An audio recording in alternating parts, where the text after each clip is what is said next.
even, after doing those gigs, like I said before, like do your best job on every job.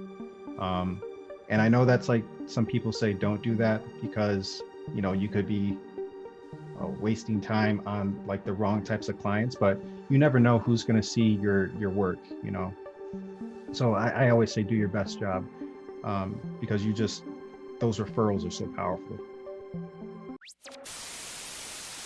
Welcome back to Have a Map, where we talk all things career. I'm your host, Mamadou Njai, calling from sunny Florida, which is weird, but it's all Gucci over here. Lucky you. Right, lucky me.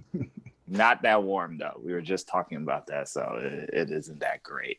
But my co-host for today is Elohim. Elohim is an intern of ours who actually has seen so many episodes of this podcast, probably the most out of all the interns so far. So he has a great understanding of this flow.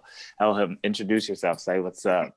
Hi, I'm Elohim Pena. I'm a videography intern at DIM Events, and I'm actually super excited to talk with Justin and see how you built a business and turned this passion into a career.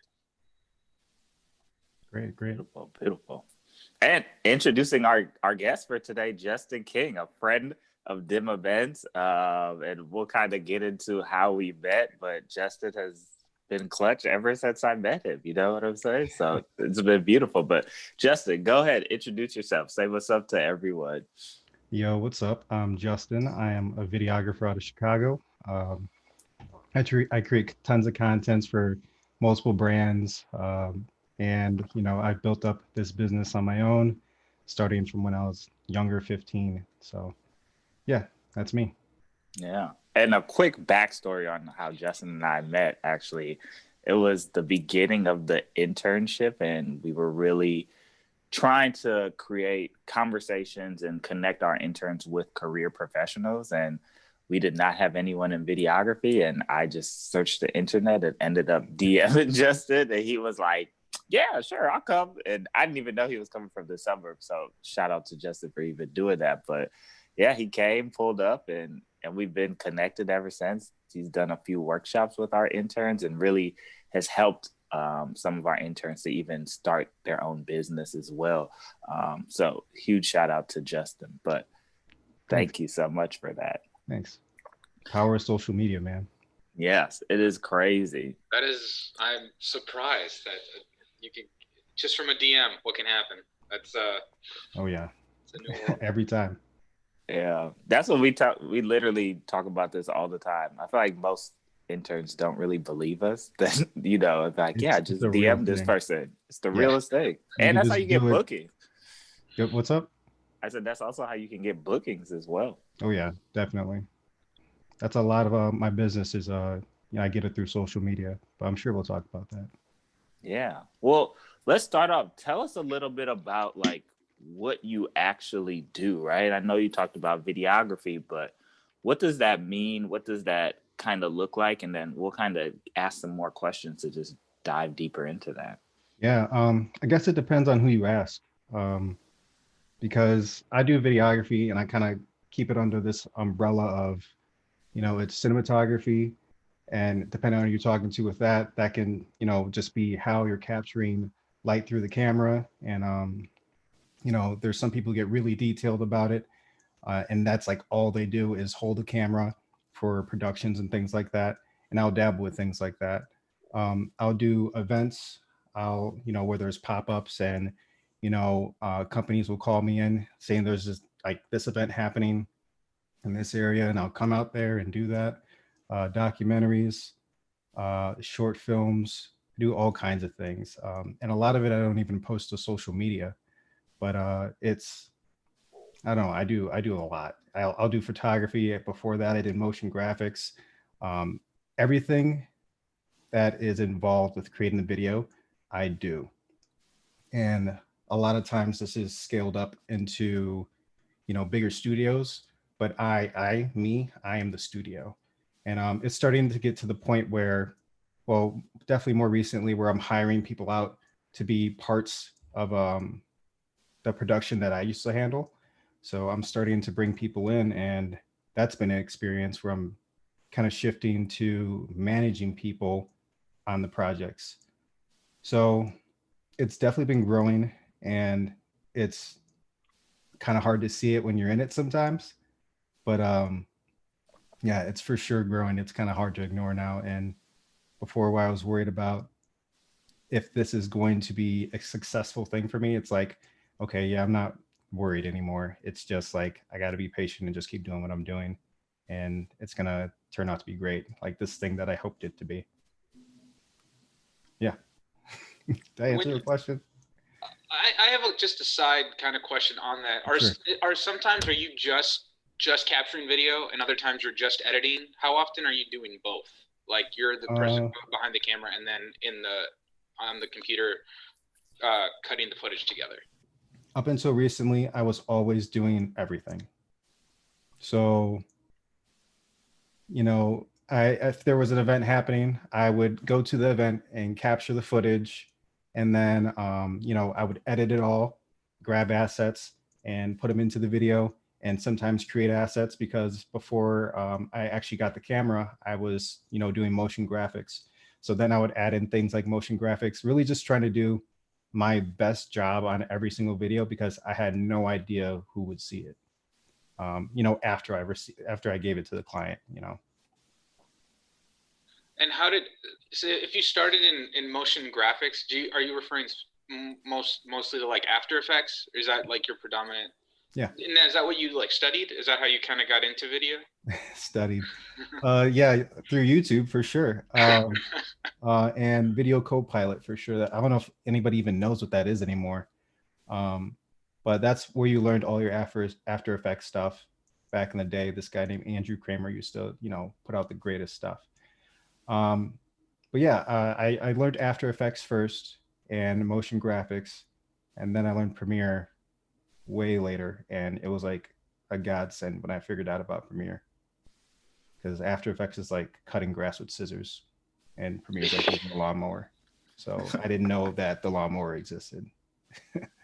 I recently have been teaching myself After Effects, and I found like the reverse. Like the lawnmower is so easy to handle, and then there's so much power in After Effects. It's like this huge labyrinth to figure out. Yeah. But yeah, it's unbelievably powerful in terms of like how you could just make the tiniest change inside of it. Definitely loved After Effects. No, I love that. And I think one thing that's so interesting is you talked about it being like a one-stop shop, right? And you talked about the expansion of now you're kind of managing people and things of that nature, right? But I want to know a little bit about how did you even get to that point, right? How did you get to the point of being, or one, studying YouTube university is what I like to call it, right? Oh, yeah. That's how I learned about my business as well, right? Studying YouTube and taking all that time and then adding it to real life or in real life experiences, right? Yeah. So what did that journey look like for you? Was that after high school? When did that kind of get started? It was definitely during high school. Um, I was on, I don't know how this, I mean, yeah, definitely started during high school. I was playing a lot of video games back then, but that also brought in editing for me because people wanted me to edit, game montages for them and stuff like that. So that's how it started for me. Um, And how did you start to develop the skill set, right? Utilizing YouTube, like when was that, right? yeah, I guess it was just all through high school, and I guess really started using it as a tool recently. Do you want to know more about that? Yeah, definitely. So I think what I want to trace is really that journey between high school, right? Leaving high school, after high school, and then to kind of growing to like where you are now more so. Okay. That makes sense. Yeah. I guess after high school, I went to college, and I mean, I studied studio art and things like that. There were no videography classes where I went to college. I went to Western Illinois University, and I figured I should learn more about, what makes colors cool, what makes, design elements work, and, those types of things, because I feel like it would all apply to videography. And for the most part, I mean, if I were taking a class at somewhere like Western, or even I've heard this about students at Columbia, like they don't really learn much about the industry as much as they would like to. So with that, I guess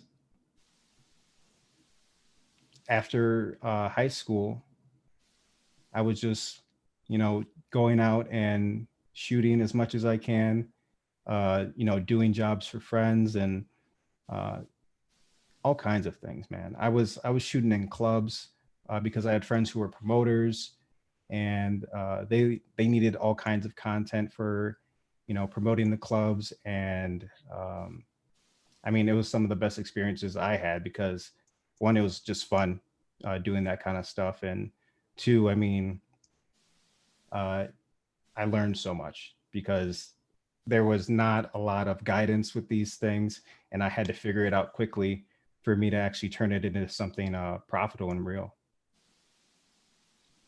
When you were out there, like in the clubs, was this where you mostly like shooting video only, and you didn't have to worry about sound yet, or were you having to figure those two things out at the same time? Uh, Definitely wasn't worried about sound. It was more about, that my roots of montage type editing, of where I was taking a sequence of, clips and putting music behind it and making it, into something that, made you excited that you were there, and you would want to show up the next week. So doing that type of content. And I how was love. Oh, go ahead. sorry, how was it? How did you get the ball rolling in terms of like how do I make money doing this in a way that I can live off of? And Uh, speaking as someone, I studied acting in front of the camera, and like mhm. I've really found that I love the other side. Yeah. But it's also the same thing where like studying acting or these kind of arts, you usually learn a lot about the craft or technicalities, but nothing about how do I make money doing this in a Yeah. way that I can sustain myself. Yeah. Definitely. And YouTube actually helped me out with that too. But I was learning pretty quickly that the club scene, I was, like I said, I was having fun. It was cool and exciting. I was able to have a lot of creative liberties, but I wasn't making as much money as I wanted. So it didn't take long for me to be like, okay, this was cool and fun, but I'm getting paid by people who are my age, and they're not making like a ton of money doing this thing. Um, so what can I do to scale this up? Shortly after that, I was looking for some internships in video production, just so I can learn more and learn from somebody who I felt had, a ton of experience. And, I got that internship. That internship turned into a job. I learned some techniques and things from a production company, and how they were working, and I transferred that into my processes. So, I mean, immediately, like, I realized what my worth was, just seeing the production company and how they were operating, and the price associated to each one of the jobs in the production company. So the cameraman had a rate, the editor had a rate. There was a rate for creating just like the project, like for everything that you can possibly think of. That was a job for the production, and even things that you wouldn't even think about had a rate for it. And I learned how to, like, itemize those things and make it into a sheet and present it to people, um, so they can understand what they were getting. And after a while, depending on the client and what you're doing, some of that stuff even goes out the window. And you start charging based on value. Like, what does this actually mean? And like who are you? And that type of thing. Like, the price for doing a video for Nike is completely different from doing a video for that, mom and pop down the street. So you got to keep those things in mind, and that's what helped me scale into what I'm doing now. And you also got to gauge like who you're working with. Corporate people, they want to have that itemized list. Sometimes, like, if you're pitching to a client, sometimes they just want to, they just want the number, and they'll work with it, and they'll give you money hand over fist. But yeah, That hope I answered the question there. Yeah, no, yeah, yeah. I recently did like my first paid shoot, and I asked a friend who's an editor, and he's like, you need to charge, for your camera rentals, and in my head I was like, what do you mean I bought this stuff? And then it was this other perspective of like, no, because this is equipment, this is wear and tear, and like it shifted my mind in a way that I was like, oh, Yeah. and that is how you start to make money, and it was very helpful. So that again, that just reinforces that for me in terms of like how you have to write out everything and explain why it's of value and why you charge what you do. Absolutely, for sure. Yeah. And I think one thing I want to just touch on really briefly, right, is that journey, right? Because I'm a huge believer of everybody's specific journey adds to their excellence, right? So like going from studying the art side of things, right? And then transitioning into the club, which I honestly feel, and I'm also biased from this, but I started off in the nightlife industry, and I feel like the nightlife industry really brings out the best and sometimes the worst in people, but it really can, it's so quick and it's fast, right? And there's a lot of transactions going in that space. So you really adapt to that type of speed and ability to just create on demand and really cater to people, because at the end of the day you're catering to people, and it's a release for them. So I think that's really fascinating that you went from art, then you worked also in nightlife, right? Because that all speaks to kind of where you are now and your specific lens that you have on everything. Definitely, for sure. Cool. So moving forward, I think let's talk a little bit about the scaling of it, right? So we talked a lot about, all right, this is what you started to learn, right? But then how did you start to even pitch yourself, gain some of those clients, right? Because that's a lot of people's problems, right? Or issues that they have is, how do I pitch myself? How do I gain clients, right? Because they're not always just going to come to you, right? Some clients definitely come to you, and we talked a little bit about that on social media, but like, how did you really start off pitching yourself when people didn't really know you that well? I'm not gonna lie, I was pretty fortunate to know, people in the industry, starting with the club, and then social media, like you said, did help out a lot. I was getting gigs pretty consistently. And then even, after doing those gigs, like I said before, like do your best job on every job.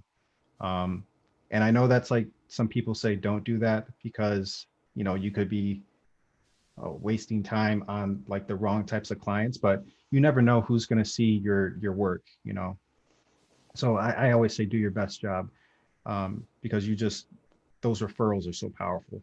How did you start to pitch yourself, right? And then from that pitching, right, how did you start to capitalize on like referrals and all of that? Yeah, I guess when I started pitching, it was definitely scary. Like it's always scary pitching and everything. You never know what they're gonna say, and I guess I come to it like at a with a collaboration mindset. Like we are working together on this. We're gonna build this thing out. And I was also like honest with some of the clients as well, like where I was and everything. But from a pitching standpoint, just I built out proposals. I made sure that there was a plan for everything. Um, I mean, there are templates out there and everything, and I was able to look at those and create my own, for producing these projects. And you also got to see, through these templates, like what people are really, doing and like how these things are created. Um, if Could I'm you able could, to say some names, what's up? could you like I'm curious, like what was, if you remember, like what your first pitch was like, and was it something where you had a solid vision for what they wanted, or was it something where you're like, what are you guys looking for, and then let me design something around that, and then yeah, because I'm curious to see like when you're in that room how you're selling that idea to someone, you know, Right. and Um, and also this is because I like don't know anything. Did you, at that, when you have that vision, do you kind of have like a storyboard in your head, or had you done like maybe like a shot list or anything like that, or is it much more intuitive?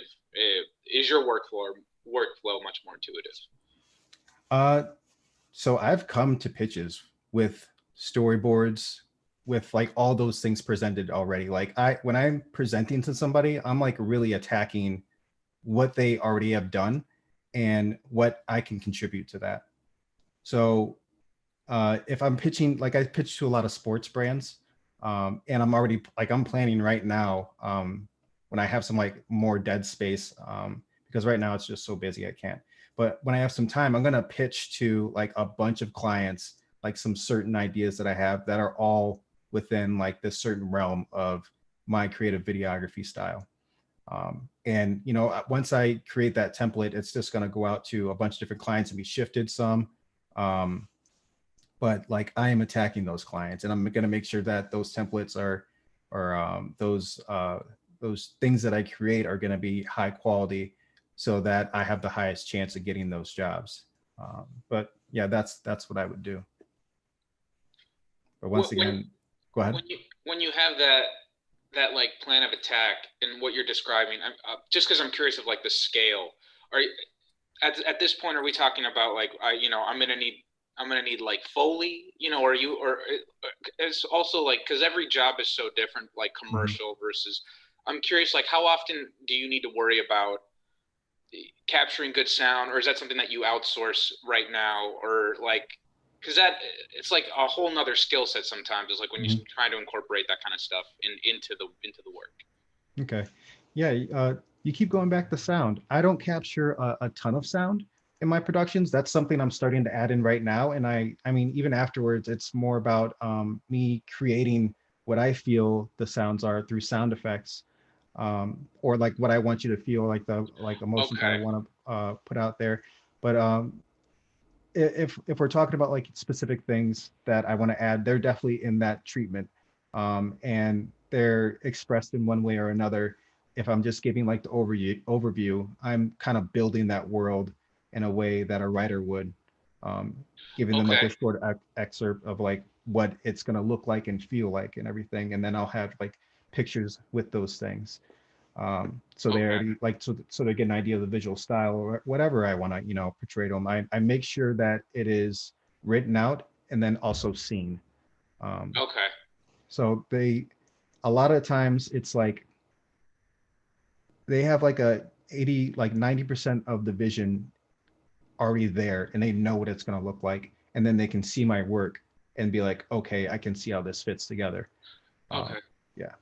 I'm curious, how did you go about building your like first reel? Did you try and stick to a particular niche, like in your sports and fashion line, or was your first reel a little more all encompassing and you had like all of the kind of stuff you've done, even if the subject matter was wildly different? Right. I guess, well, now it's definitely more of a focus thing, but I go back and forth with that. When you're starting out, you have to put out what you have, and that can be a lot of things, but just make sure it's representative of the quality that you want to, the quality of work that you would like to receive. So I wouldn't put anything in my reel that feels like it's not up to my current standard. Um, if I mean, if I have stuff from like, 5 years ago that's still really good, that's probably going to go on one of my general reels still to this day. Um, so yeah, that's how I feel about that. That's great insight. I feel like that really helps to shape and mold everything. Because I think one thing, and then I'll kind of jump off of this, but I think one thing that people always worry about, especially in their pitches, is how much is too much, right? Because you don't want to give too much where a brand could kind of take it. You know Mhm. what I mean? But I think it's really good where you're like, yo, I'm really giving them a lot of the idea, because at the end of the day, for someone to pay you, right? I look at payment as like some sort of investment into whatever they're pushing forward to, right? So if they're going to invest in it, you're going to have to invest in it in some Yeah. shape or form, right? And the reason why it's okay to give a lot of that information is because nobody can do it how you would do it, right? Right. And that's why Right. it's It doesn't always matter. important. It doesn't really matter when you're pitching them if you're giving them a lot of that information, because no, they can't just go to someone else and say, hey, do all of this. Like, I'm like, I don't even know how to do any of that. So Right. always Is keep that that a in thing mind. people worry about, like when you're Oh pitching yeah. them? Really? Oh, all the I time. worried about it myself. Even like, I worried about it a little bit, but then I realized exactly what Mo said. Like, this is me and this is the work I'm going to create. So nobody's going to do it exactly the same way that I'm going to do it. I mean, even if I like revealed, like, if you watch everything that I do, you will not do everything that I do the same way I would do it. You would pull pieces, but it would still be a lot of what your upbringing was and how you were like brought into this. And I mean, you have acting experience. Like, that's going to play a part in how you probably interact with your actors, that I just don't know anything about. You just know that other side. Wow. It didn't even occur to me that the company you're pitching would try and steal what you're offering. And Some people have maybe. some horror stories, so yeah, it's not always great. No, I believe it. Yeah, for sure. Well, let's talk a little bit about pre and post COVID, right? Because I think it's very interesting, right? Of how people have transitioned or switched some things up, right? So for you, Justin, what did pre COVID look like, right? What was like your day to day pre COVID? And then what does it look like now? Um, Pre-COVID, my day to day, it's always different. I mean, uh, as a freelance videographer, I have to kind of go with ebbs and flows of things. Some days I'm very busy. Other days it's like I'm giving myself time, or I can take this.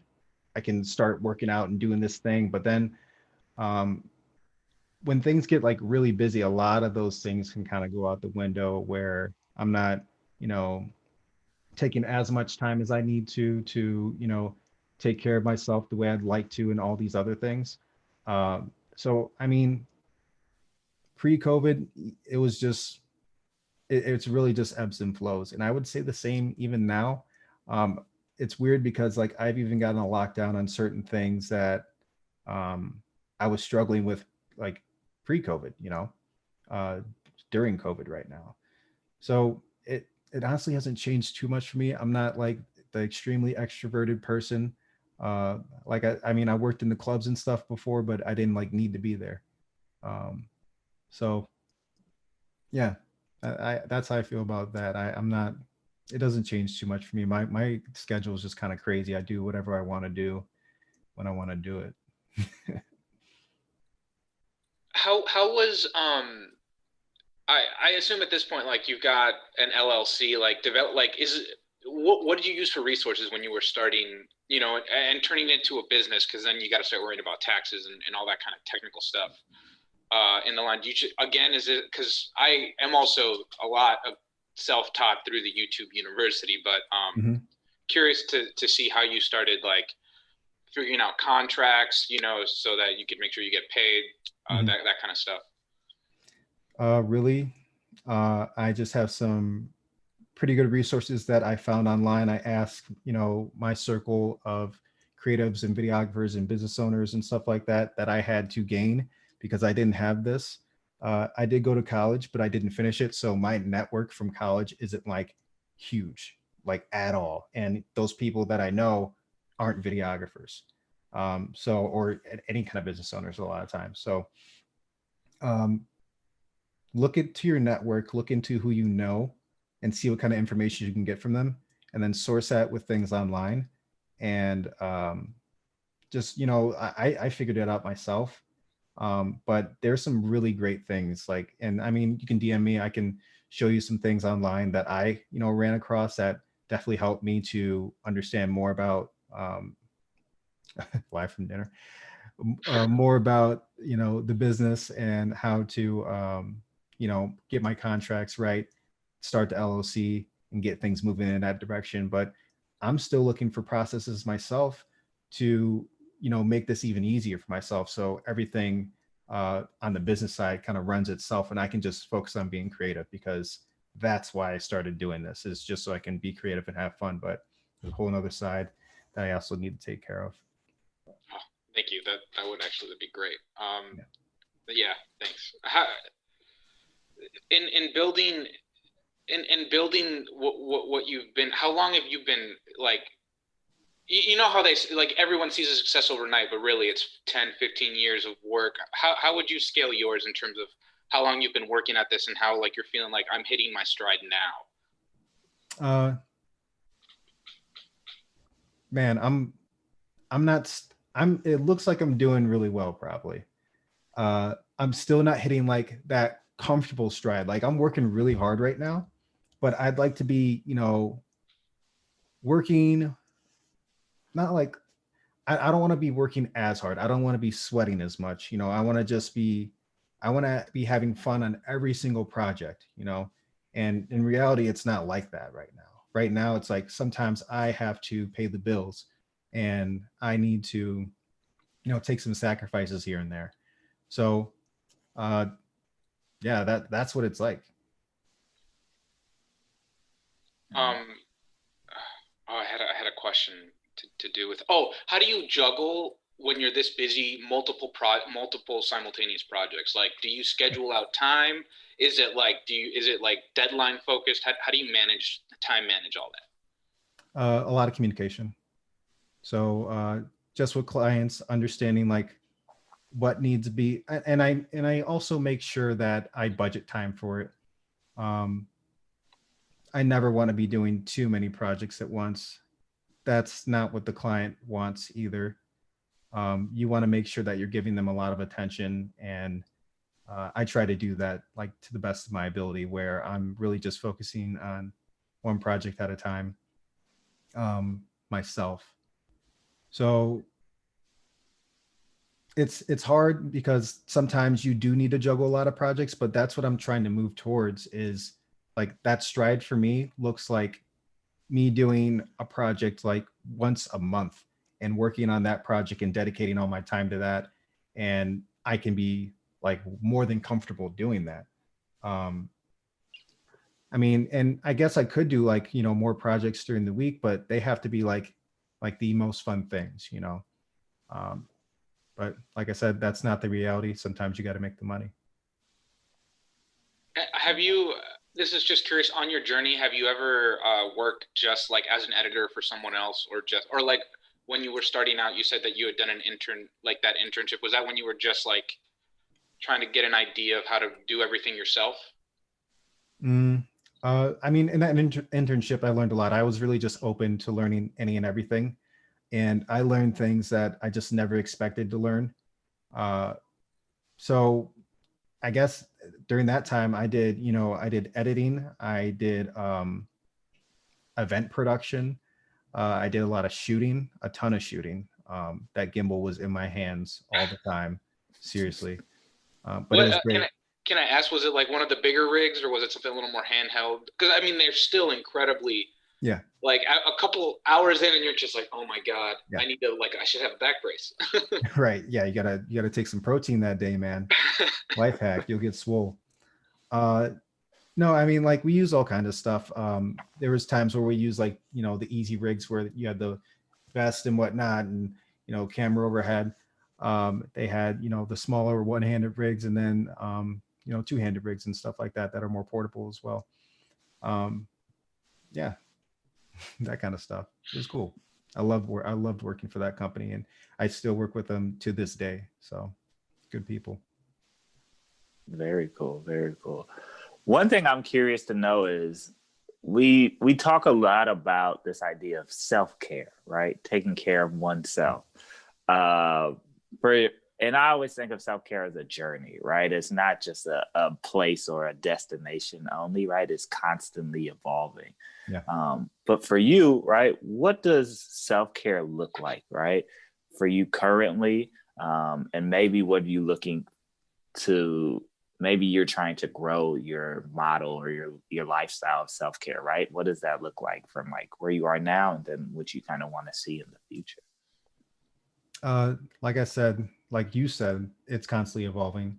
Uh, right now, I definitely, take time in between the larger projects to give myself a good amount of like space and break to figure out, what's going on, where is my business at, do I need to reevaluate, uh, those types of things.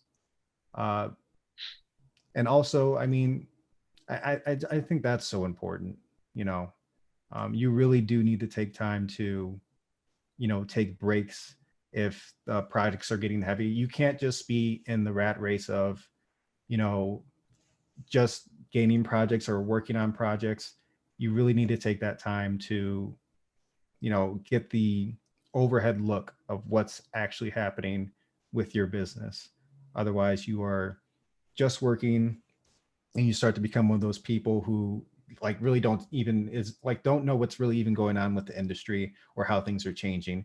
It's good to have like, you know, that time to look at, you know, social media and or, you know, films, whatever you do, to relax, you know, to be inspired and have those moments.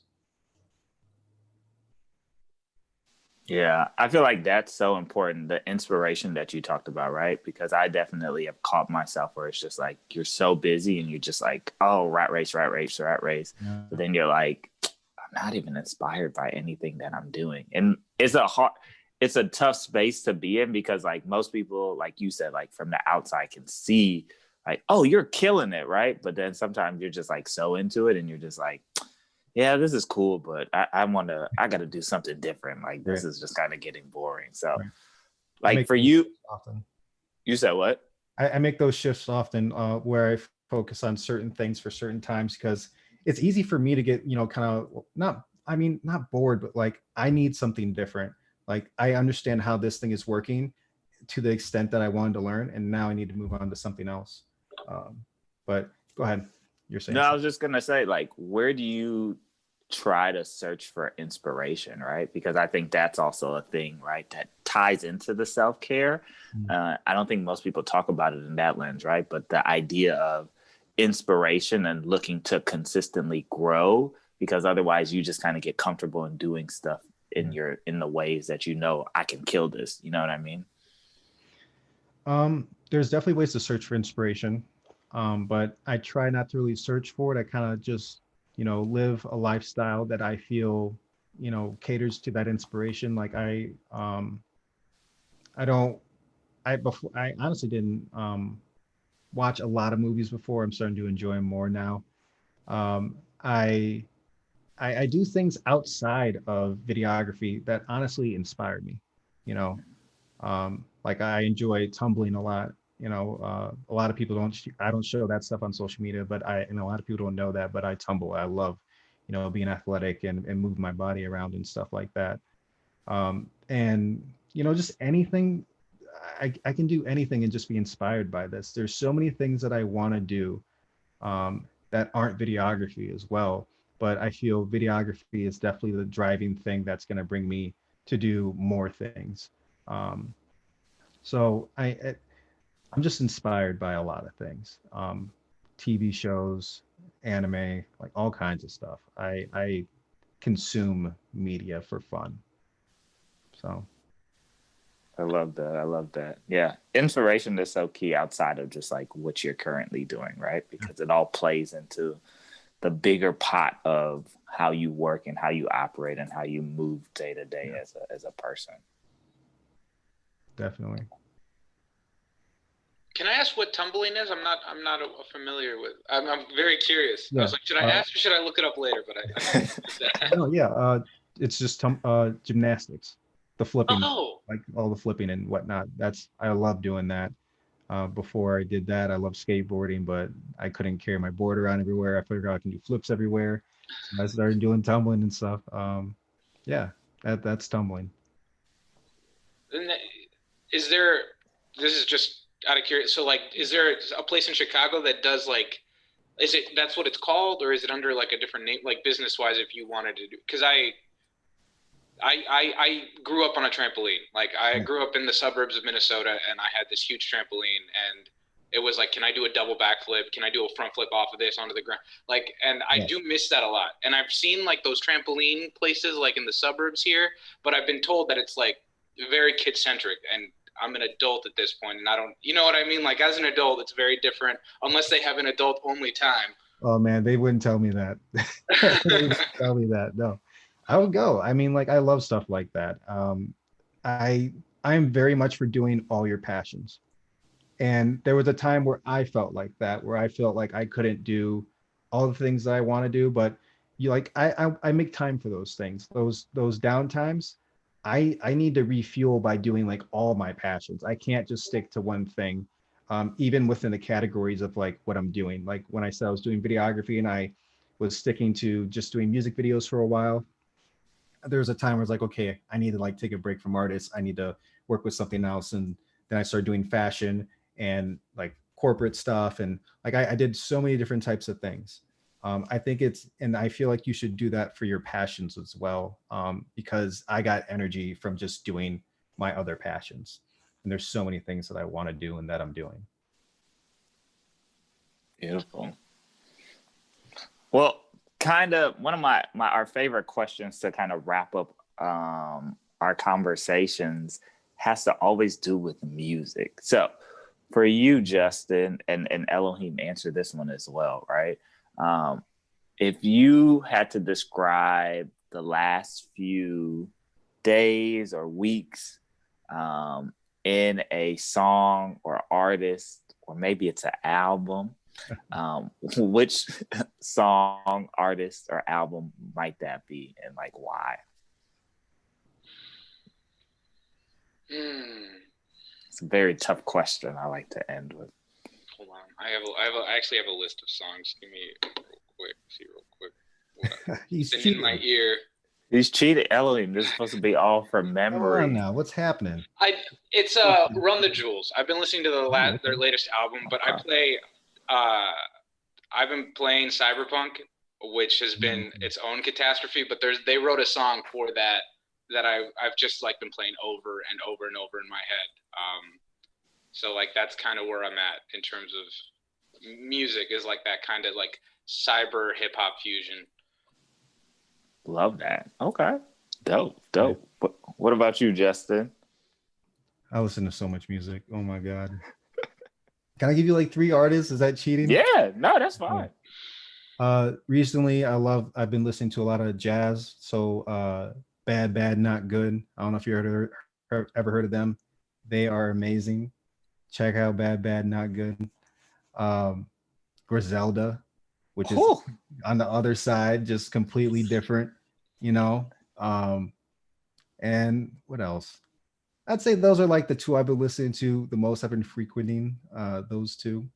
But I listen to everything. Like I'll throw some gospel in there just because, you know, I grew up in the church. So yeah, I love that, you know, that sound. There's something crazy about gospel music. Yeah, no, I start my day with gospel music. It's something about, like you said, that sound. For me, I listen to Griselda very heavy. Yeah. And then I'm really into the UK scene when it comes to rap. So Heady One, or grime music is what they would call it. Yeah. But yeah, he's super dope. Yeah. So I'm really trying to tap into that so I can go overseas and manage a UK artist. There you go. That's what's up, dude. I like that. Got to do something different, you know. It's a different energy, different culture, different vibe. So it keeps me inspired. Nice. And to wrap up, Elohim, do you want to kind of end things? If anyone wanted to get in touch with you, you know, any of the other interns, what would be the best way to reach you? You know, via definitely. Instagram, LinkedIn, email, DMs. Learning that real quick. Yeah, definitely. Hit me up on Instagram at Raw Provisions. If you want to see my website, rawprovisions.com, I look at all my DMs and I will reply to you if you message me. So that'd be one of the most reliable ways to reach out to me. Cool. And thank you so much. Your knowledge has been super helpful for someone that's just starting out. It's incredibly, thank you. I really appreciate it. No problem, man. Well, I do want to thank you. What we like to do at our internship is give everyone a round of applause. That's just how we keep it fly. Thank you. You don't know how all this information consistently inspires not only our interns who are here with you, but also the ones who listen later to the podcast as well. Because we hear about this all the time in the interviews, and I'm deep into interview season right now. So like everyone's like, yeah, I heard from this person and this person. So it really makes a big difference and helps people to give them some type of guidance to what they're trying to do. So truly appreciate your time, Justin. Great. Thanks for having me, guys. Thank you Of so much. course. And thank you to everyone for listening, whether this is your morning routine, afternoon routine, or your routine before you go to bed. We are out. Skr, skr.